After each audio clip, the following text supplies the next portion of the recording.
মানবতা বিরোধী অপরাধের মামলায় আন্তর্জাতিক অপরাধ ট্রাইব্যুনালের দেওয়া মৃত্যুদণ্ডের আদেশ থেকে খালাস পাইছেন জামাতে ইসলামের সাবেক নেতা এটিএম আজহারুল ইসলাম। আলহামদুলিল্লাহ। ট্রাইব্যুনাল গঠনের পর মানবতা বিরোধী অপরাধের কোনো মামলায় এই প্রথম কেউ পুনর্বিবেচনার আবেদনের প্রেক্ষিতে আপিলে খালাস পাইলেন। এইটা একটা ঐতিহাসিক রায়।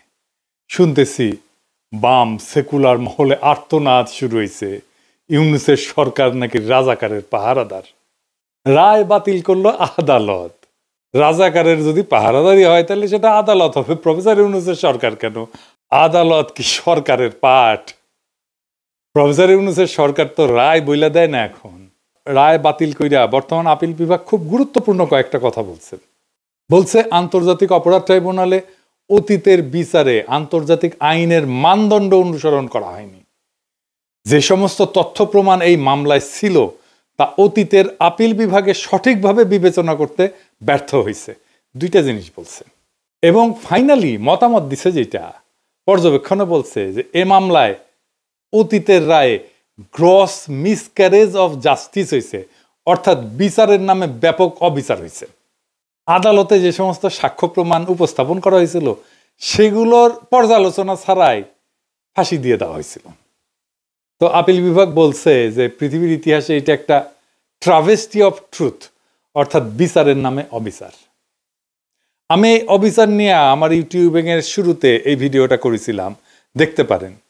এইটা শুধু সাক্ষ্য প্রমাণের বিষয় না, অবিচারটা কোন জায়গায় সেটা নিয়ে বিস্তারিত আলাপ করতেছি। কিন্তু আপনাদের জানানোর জন্য বলি যে এমন সাক্ষ্য আনা হয়েছিল এই মামলায়, আজহার ভাইয়ের মামলায়, যে সাক্ষীরা আদালতে এসে বলছেন যে কেউ 3 কিলোমিটার দূর থেকে আজহার ভাইকে দেখছেন, কেউ দেখছেন 6 কিলোমিটার দূর থেকে। একজন সাক্ষীকে জিজ্ঞেস করা হয়েছিল যে আপনার সন্তানের নাম কি? ছেলেমেয়ের নাম বলতে পারে না, স্ত্রীর নাম বলতে পারে না, কিন্তু এটিএম আজহারুল ইসলামের নাম ঠিকই বলতে পারে। কি চমৎকার! এই যে কথিত যুদ্ধাপরাধের বিচার, এর নামে কেন সেটা একটা ঐতিহাসিক অবিচার ছিল, আসেন সেটা এখন বুঝে দেখি।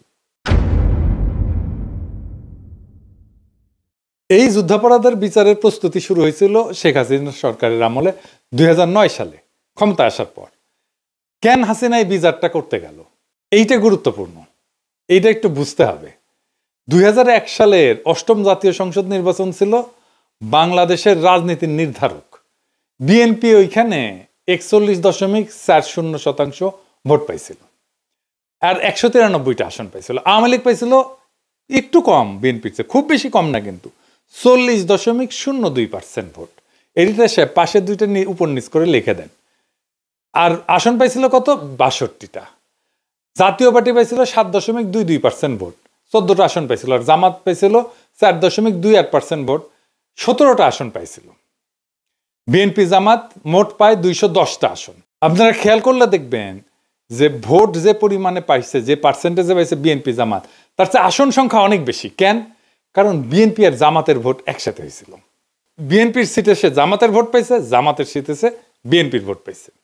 তো আপনি খেয়াল করলে দেখেন যে আওয়ামী লীগ আর বিএনপির ভোটের তফাৎ কিন্তু বেশি না, 1.5%-এরও কম।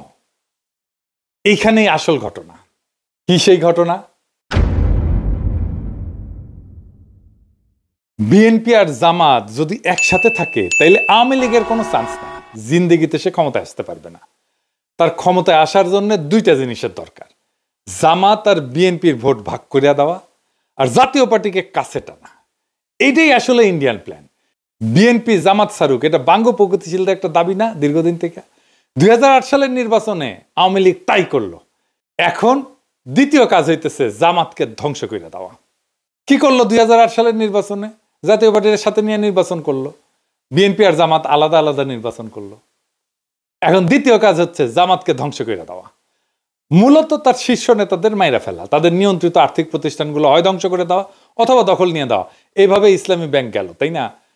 আর বিএনপির মধ্যে খুবই হার্ডকোর যারা ন্যাশনালিস্ট, এদেরকেও মেরে ফেলা, যেন তারা কখনোই জামাত আর বিএনপির মধ্যে ঐক্য নিয়ে দলের মধ্যে ওকালতি করতে না পারে। এভাবেই সালাউদ্দিন কাদের চৌধুরীকে ফাঁসি দেওয়া হইল। এবার বুঝতে পারতেছেন তো কেন, কাকে, কিভাবে এই মামলায় ঢোকানো হয়েছে এবং ফাঁসি দেওয়া হয়েছে। এই কাজটা করার জন্য সে বাইসা নিল ওয়ার অন টেররের বয়ান। সেটা কি? বুশ আর ব্লেয়ার মিলে তখন সন্ত্রাসের বিরুদ্ধে অনন্ত যুদ্ধ করতেছে, মানে ইসলাম কোপাইতেছে সারা দুনিয়ায়। হাসিনা যে বলল এই যে জামাত এই হচ্ছে সেই ইসলামী জঙ্গি যারা 1971 সাল থেকে এই অঞ্চলে সন্ত্রাসবাদ চালায় যাইতেছে। ইনু এটা ভুলভাল হিন্দিতে সাক্ষাৎকার দিছিল। আপনারা সেটা শুনলে বুঝতে পারবেন কোন ন্যারেটিভ হাসিনা ইনু এরা তৈরি করছিল জামাতের বিরুদ্ধে। শুনেন। 71 सन का मुक्तियुद्ध में पाकिस्तान हमका विरुद्ध था एवं पाकिस्तान हमका साथ लड़ाई किया था। उस टाइम से जमात इस्लामी एक आतंकवादी संगठन था जो मानुष को आदमी को मार दिया, नारी को मार दिया। वो संगठन पाकिस्तान बैक करता है एवं वो संगठन का जो आदमी मारा था उसका लिए विचार कर रहा है, फांसी भी हो गया। ये संगठन का साथ पाकिस्तानी का एवं पाकिस्तानी गोयंदा संस्था ISI का गंभीर ताल्लुक है। ये रिसेंटली पाकिस्तानी कूटनीतिक जो है, डिप्लोमेट जो है, वो बांग्लादेश में धरा पड़ा। बांग्लादेशी ऑर्गेनाइजेशन आतंकवादी संगठन के साथ वो लोग ताल्लुक रखता था, इसलिए बांग्लादेश से उसको निकाल दिया गया है। सो हम लोग सोचता है कि पाकिस्तानी इंटेलिजेंस नेटवर्क ISI का एक हाथ रहता है। এটা অস্বীকার করার উপায় নাই যে জামাত অখণ্ড পাকিস্তানের পক্ষে দাঁড়াইছিল। শুধু দাঁড়াইলে অসুবিধা ছিল না, চাইনিজ বামেরাও অখণ্ড পাকিস্তানের পক্ষে দাঁড়াইছিল। কিন্তু জামাত দুইটা গুরুতর রাজনৈতিক ভুল করে, পলিটিক্যাল মিস্টেক। এক, 1971 25শে মার্চ গণহত্যার প্রতিবাদ করে নাই। গণহত্যা একটা জাতির জীবনে একটা অতি গুরুত্বপূর্ণ এবং বেদনাবহ অধ্যায়, এইখানে আপনাকে মজলুমের পক্ষ নিতেই হবে। 2 নাম্বার রাজনৈতিক অপরাধ হইতেছে সেই সময় প্রাদেশিক সরকারে জামাত যোগ দেয়। 3 জন মন্ত্রী ছিল জামাতের। আমার একটা ভিডিও আপনারা মাঝে মাঝে দেখেন না, শাহবাগের সময় বলে দেখায়, হ্যাঁ শাহবাগীরাও দেখায়, বিএনপিও দেখায়, সবাই দেখায় এটা এখন। তো ওইখানে আমি একই কথা বলেছিলাম, শাহবাগের টাইমে আমি এই বক্তব্যটাই দিছিলাম। শুনেন। একটা জিনিস বুঝতে হবে, Jamaat was not a mere collaborator, Jamaat was part of East Pakistan provincial government. তারা 4টা মন্ত্রী ছিল, commerce, revenue, industry and education. 4টা মন্ত্রী নিয়ে ইস্ট পাকিস্তান প্রভিন্সিয়াল গভর্নমেন্ট যারা গণহত্যা চালিয়েছে, যারা সেই আর্মিকে, পাকিস্তান বর্বর আর্মিকে নেতৃত্ব দিয়েছে, সেই সরকারের পার্ট ছিল জামাত ইসলাম। সো সেই গণহত্যার, মুক্তিযুদ্ধের সময়ের গণহত্যার সমস্ত অপরাধের নৈতিক এবং বাহ্যিক ব্যবহারিক দায়িত্ব এই সংগঠনটাকে নিতেই হবে। তো এখন ধরেন হাসিনা পড়ল না 5ই আগস্ট, সে তার সরকারে তারপরে নিল আনু মোহাম্মদকে নিল, জুনায়েদ সাকিকে নিল, সিপিবিকে নিল। তো এরা কি তাইলে সেই গণহত্যার দায় নিল না? তো দুইটা মিস্টেক। তো জামাতকে এই প্রশ্নের ফয়সালা করতে হবে বাংলাদেশের রাজনীতিতে। এটা আমি জামাতকে সবসময় পরামর্শ দিই। আমি ওই সময় ওই বয়সে মিস্টেকটা খুব সঠিকভাবে ধরতে পারছিলাম। কিন্তু জামাতের অখণ্ড পাকিস্তানের পক্ষে থাকার দৃষ্টিভঙ্গিটা রাজনৈতিক, মানে এই সিদ্ধান্ত রাজনৈতিকভাবে নেওয়া। কিন্তু কোনো সিদ্ধান্তের ন্যায় অন্যায় বা দায় দায়িত্বের বিচার যদি আদালতে তোলা হয়, সেখানে আদালত সেই রাজনীতির ভালো মন্দের দিক বিচার করতে পারে না, করেও না। আদালতের এটা কাজ না। কারণ কোন রাজনীতি ভালো নাকি মন্দ সেটার বিচার আদালতের এখতিয়ারের বাইরের বিষয়। ধরেন আওয়ামী লীগ ভালো নাকি বিএনপি ভালো, এই বিচারের ক্ষমতা কি এখতিয়ার আছে আদালতের? কোন দল হিসেবে আপনি তখনই তার বিচার করতে পারেন যদি সে ফৌজদারি অপরাধ করে। ধরেন হাসিনা খুন করছে, গুম করছে, ক্রস ফায়ার করছে, আয়নাঘর বানাইছে, এগুলো সবই ফৌজদারি অপরাধ। ভোটাধিকার হরণ করছে, এটাও রাষ্ট্রের জনগণের বিরুদ্ধে অপরাধ। তাইলে 71-এর অপরাধের জন্য কি আমাদের বিচারের সুযোগ কি নাই? অবশ্যই আছে এবং ছিল, কিন্তু কি সেটা? একটা জিনিস খেয়াল করেন যে 71 সালে জামাত যে রাজনৈতিক ভূমিকা নিয়েছিল, এটা ছিল জামাতের রাজনৈতিক সিদ্ধান্ত এবং সেই অনুযায়ী সে কাজ করছে। কিন্তু সেই কাজ করতে গিয়া যদি সে ফৌজদারি অপরাধ ঘটায় ফেলে, আদালত অবশ্যই সে অপরাধগুলোর বিচার করতে পারে এবং করবে। এই জন্যেই আইনি পরিভাষা অনুযায়ী আদালতের এখতিয়ার আছে শুধুমাত্র আইনি অপরাধের বিচার করার। মাথায় রাখেন, আইনি অপরাধ, আইন বলে যেটা অপরাধ, সবকিছু অপরাধ না, আইন বলে। অর্থাৎ আদালত কেবল লিগাল পার্ট বা আইনি দিকগুলোর বিচার করবে। ধরেন 71 সালে ইয়াহিয়া সরকারকে জামাতের সমর্থন দেওয়া কিংবা সেই সরকারে অংশগ্রহণ করা, এগুলো সবই রাজনৈতিক সিদ্ধান্ত। এটা কখনো বেআইনি অথবা আইনের চোখে অপরাধ না, কিন্তু রাজনৈতিক চোখে এটা অপরাধ, এটা ভুল। ফলে এটা কঠোরভাবে নিন্দনীয় এবং সে কারণে এটা অগ্রহণযোগ্য। কিন্তু খেয়াল করলে দেখবেন এই যে রাজনৈতিক ভুলের নিন্দা এটা কে করে, কে রায় দেয়? জনগণ দেয়, আদালতের রায় না। এই রায় দেওয়ার মালিক একমাত্র জনগণ। তার মানে যুদ্ধাপরাধের বিচার কিন্তু কারো পলিটিক্যাল অ্যাক্টের বিচার না। পলিটিক্যাল অ্যাক্ট করতে গিয়া তার সাথে সাথে যদি কোনো ফৌজদারি অপরাধ ঘটায় বসে, সেই সবের আইনি দিক বিচার করে দেখাটাই কেবল বিচারকদের কাজ এবং এখতিয়ারের বিষয়। হ্যাঁ, এটা আমরা আলাপ করছি যে ৭১ সালে মুক্তিযুদ্ধে জামাতের যে পলিটিক্যাল অ্যাক্ট, এই দিক দিয়ে বিচার করতে গেলে জামাত তো অন্যায় করছে এবং জনগণও সেটা মনে করে। কিন্তু এই কথিত যুদ্ধাপরাধের বিচারে সরকার সবসময় একটা বিশেষ সুবিধাজনক অবস্থায় ছিল। কি সেই সুবিধা? সেই সুবিধাটা হইল এই বিচারের রায়ের আগেই পাবলিক মনে করে যে জামাত অপরাধী, যদিও পাবলিকের এই মনোভাব এবং তার সিদ্ধান্ত এইগুলা কোনো আইনি দিক বিবেচনা করে নেওয়া রায় না, কিন্তু এগুলা মূলত পাবলিকের সেন্টিমেন্ট, রাজনৈতিক বিবেচনা। আর এই সুবিধা কাজে লাগাইয়া পাবলিকের রাজনৈতিক অবস্থানের উপরে ভর কইরা সরকার বা আদালত বড় অকাম করে ফেলছে। এটা বেআইনি এবং অবৈধ হওয়া সত্ত্বেও এইখানেই এই যুদ্ধাপরাধ আদালতের দায়। যুদ্ধাপরাধের বিচারের নামে শেখ হাসিনার কথিত সেই আদালত এই অন্যায় কাজটা করছে মৌলিকভাবে ৩ জায়গায়। ১ নাম্বার, একটা অপরাধ যখন সংগঠিত হইতেছে আপনার তখন জানা থাকা লাগবে যে এইটা অপরাধ। ধরেন বাংলাদেশের আইন হইল যে জাউরার সিল বলে ভিডিওতে সিল দেওয়া যাবে না, ফেয়ার এনাফ। তো আমি আর কাউরে ভিডিওতে সিল দিব না, এটা যখন আইন হয়েছে তারপর থেকে। কিন্তু আজ থেকে ১০ বছর পরে আইন বানায় আমার আইসা যদি ধরে বলে ওই তুমি ১০ বছর আগে জাউরার সিল দিছিল না তোমার ভিডিও, তো তোমার ফাঁসি হবি, এটা বললে তো হবে না। এটা বললে হবে যুদ্ধাপরাধ বিচারের ট্রাইব্যুনালের আইন সব বানানো হয়েছে হাসিনার আমলে। বানায় বলা হইতেছে তুমি ওই ১৯৭১ সালে এই অপরাধ করছিলা, কারণ এটা এখন অপরাধ। তো হাসিনার আমলে আইন বানায় ৪০ বছর আগের একটা ঘটনা বিচার করা হচ্ছে, এটা করা যায় না। ২ নাম্বার, সাক্ষ্য আইন বদলায় দেওয়া। এখানে আইন কইরা নেওয়া হয়েছিল যে যুদ্ধাপরাধ বিচারের ক্ষেত্রে প্রচলিত সাক্ষ্য আইন প্রযোজ্য না, মানে কোনটাকে আমি সাক্ষ্য হিসাবে বিবেচনা করব, সেটা একটা সাক্ষ্য আইন আছে। তার মানে বিচারক যদি মনে করে যে লোক মুখে শোনা কথা সাক্ষ্য হইতে পারে, তাহলে শোনা কথাকেও সাক্ষ্য বলে গ্রহণ করা হবে। ফলে এটা আদতে কোনো বিচারই হয় নাই, হইতেই পারে না। পরিষ্কারভাবে একটা প্রেজুডিস, মানে ধরেন পত্রিকায় প্রকাশিত সংবাদকে সাক্ষ্য হিসেবে ধরা হয়েছে।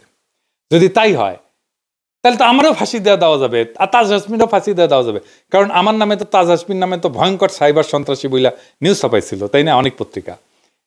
এখনো সালাউদ্দিন শোয়েব চৌধুরী বালসাল পত্রিকা আর্টিকেল লেখে, তারা আমাদের ইসলামী জঙ্গি বলে। তাইলে বুঝেন কি ভয়ানক অবস্থা করে রাখছে।